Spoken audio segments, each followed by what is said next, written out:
చారిత్రాత్మక ఉజ్జయిని మహాకాళి అమ్మవారిని దర్శనం ఫ్యామిలీతోని చాలా సంతోషంగా అనిపించింది. రాష్ట్ర ప్రజలు, నగర ప్రజలు సుఖ సంతోషంతోని సురక్షితంగా ఆరోగ్యంగా ఉండాలని చెప్పి వేడుకోవడం జరిగింది. ఆల్రెడీ మనము గోల్కొండ బోనాల్ని, బల్కంపేట బోనాల్ని చాలా సక్సెస్ఫుల్ గా కంప్లీట్ చేసుకున్నాం.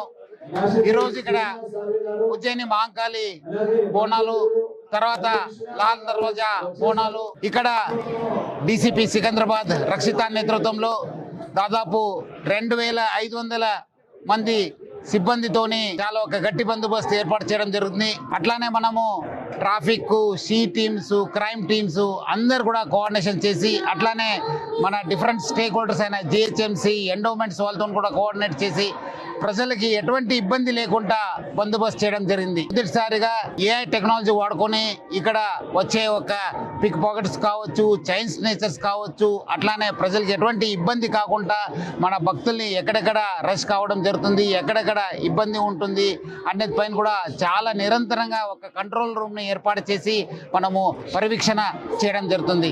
అట్లానే రాష్ట్ర ప్రజలు మనకు అంతకుముందు జరిగిన గోల్కొండ, బల్కంపేటలో అట్లానే నగర ప్రజలు కూడా బాగా సహకరించారు.